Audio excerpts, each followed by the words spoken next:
여러분, 세상의 모든 것에는 핵심이 되는 내용이 있습니다. 기본이 되는 거라든지 혹은 꼭 필요한 핵심이 있습니다. 올해 2021년 대한예수교회 장로회 통합 측 목사고시 총 응시자가 1226명입니다. 평균 1600명 정도 시험을 보는데 많이 떨어졌죠. 그만큼 목사 되려고 하는 사람들이 줄어든 것 같은데 그 중에 612명이 합격을 했습니다. 합격률이 49.9%입니다. 절대로 50%를 넘기지 않습니다. 아무리 점수가 좋아도 깎아서 50% 미만으로 합격자를 내고 있거든요.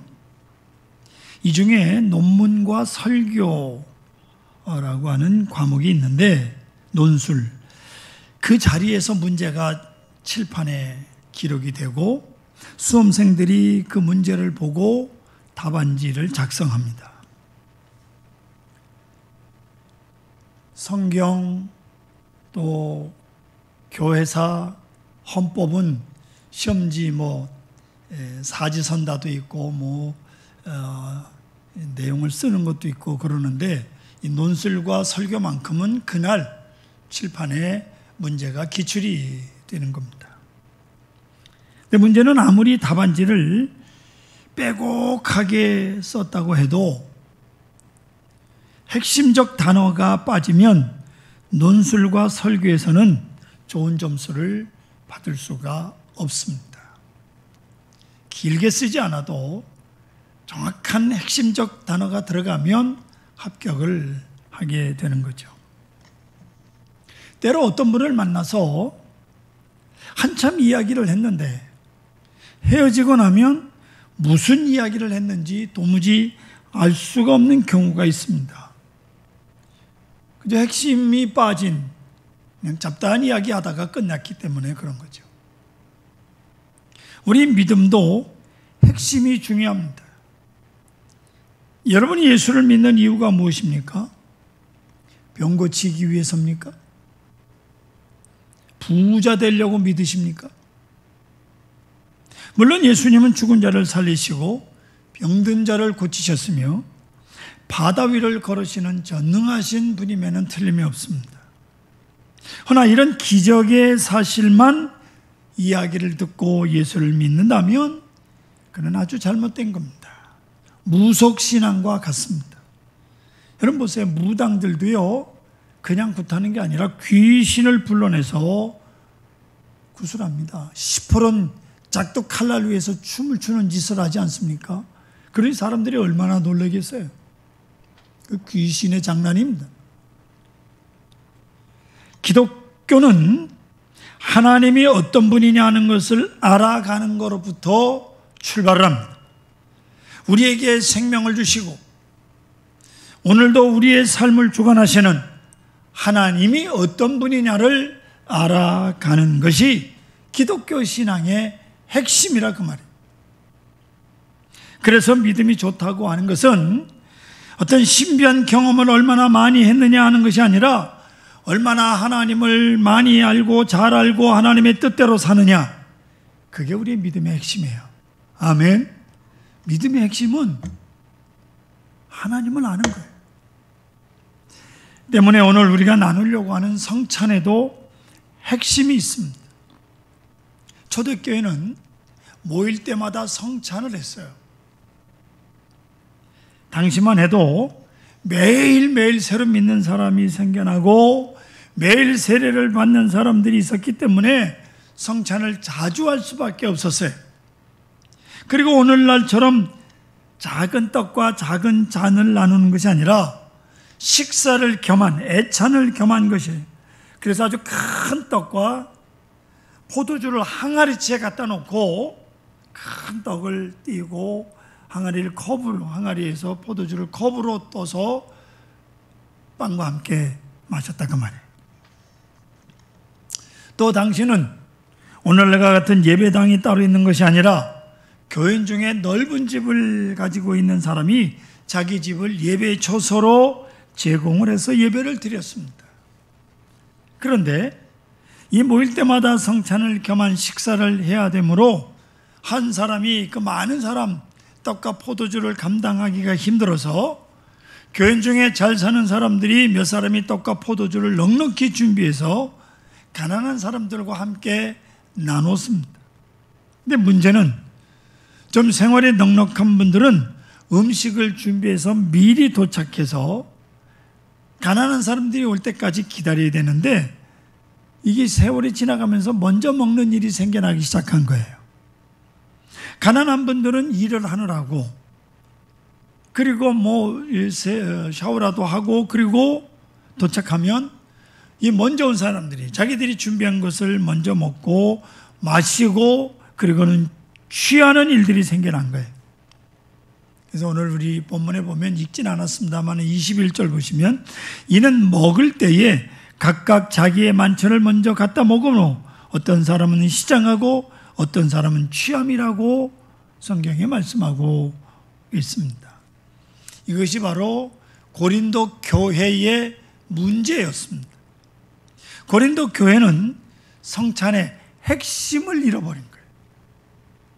그래서 사도 바울이 올바른 성찬이란 무엇인가를 가르쳐 주기 위해서 오늘 본문을 기록했는데 26절을 보시면 너희가 이 떡을 먹으며 이 잔을 마실 때마다 주의 죽으심을 그가 오실 때까지 전하는 것이니라 이렇게 말씀하고 있습니다.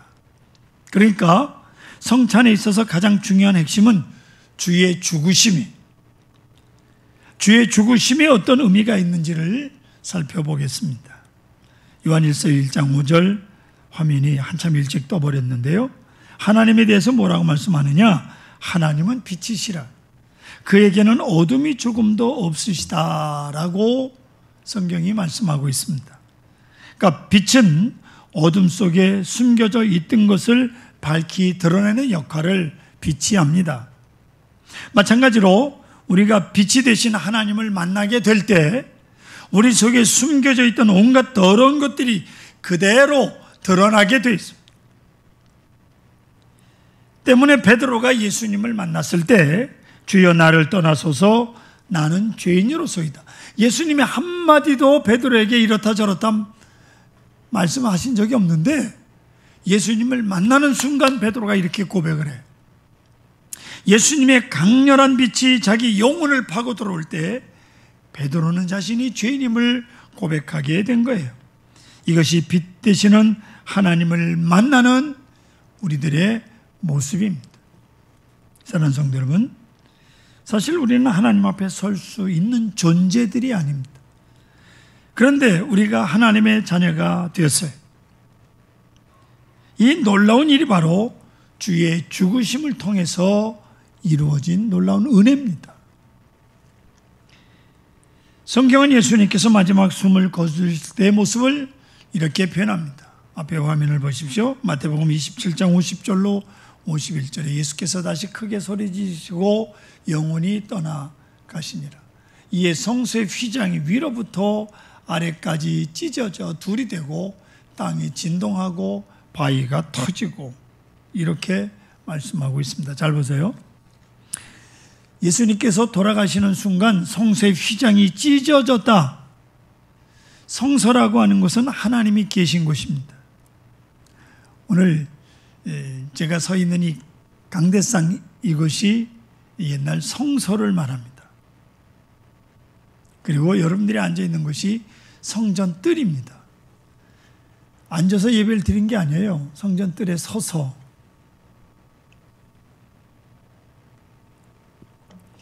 그래서 지금도 로마 카톨릭 말고 동방정교라고 하는 그런 그 기독교는 서서 예배를 드립니다.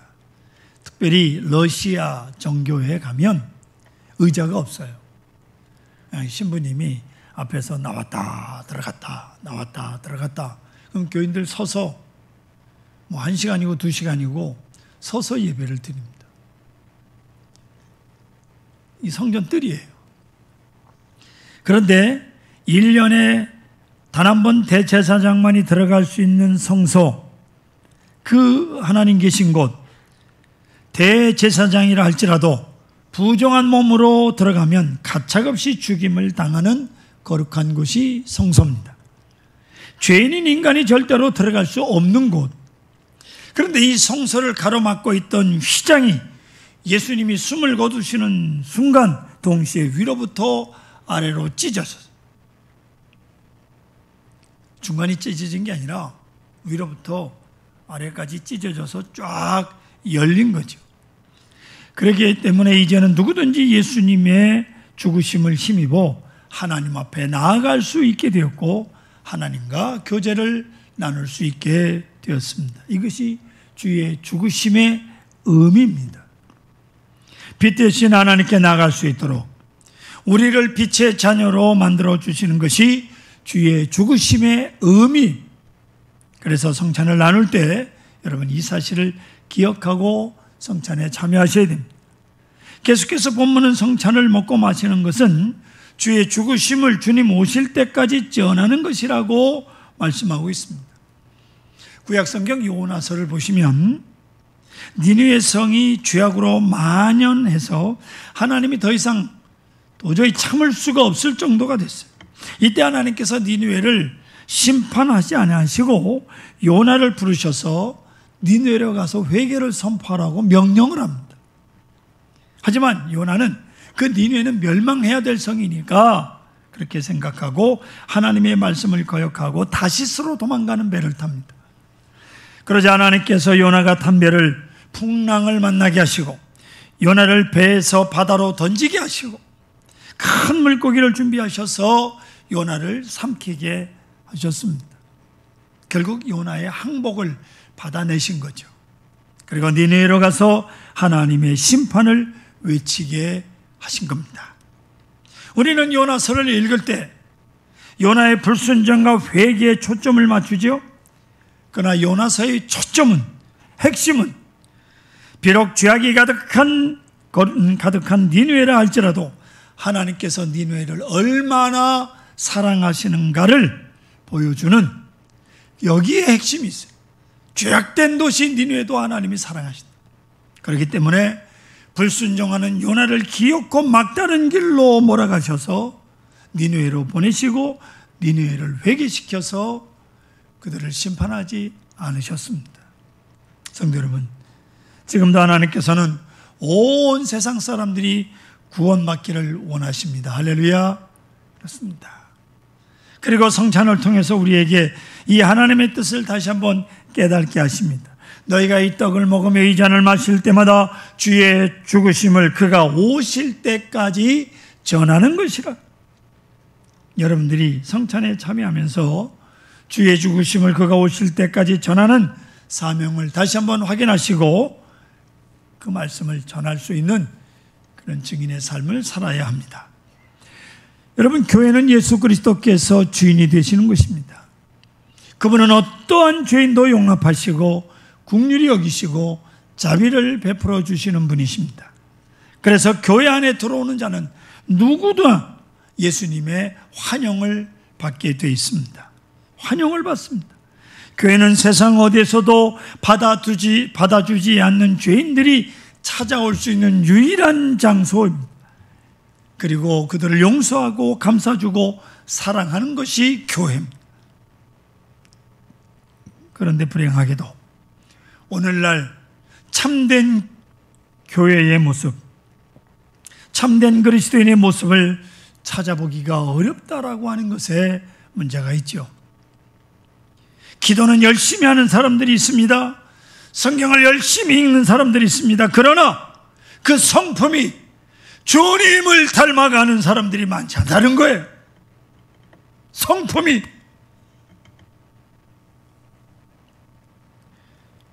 성품이 주님을 닮은 사람, 그 사람을 만나면 마음이 편해지고 그 사람 만나면 마음이 따뜻해지고 그 사람의 이야기를 듣고 있으면 짐이 가벼워지는 그런 사람이 귀한데 그런 분을 찾아보기가 어려워진 시대.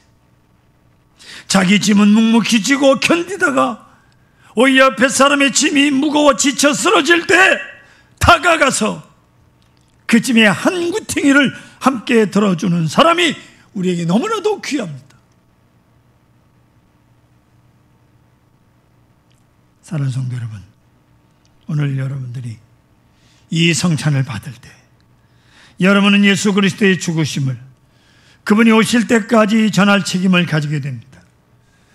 그리고 그분이 십자가에 죽으시면서 우리에게 보여주신 사랑과 용서와 긍휼과 자비를 다른 사람에게 전하는 것이 우리의 할 일입니다. 짐을 져주셔야 돼요. 이것이 성찬을 받을 사람들이 갖춰야 될 자세올시다. 성찬에 참여하는 여러분들은 그리스도의 죽으심으로 영생을 얻었고 우리 모두가 한 몸이 되었음을 이 시간 확인하면서 주의 죽으심을 세상에 전하는 증인으로 살아가기를 간절히 소원합니다.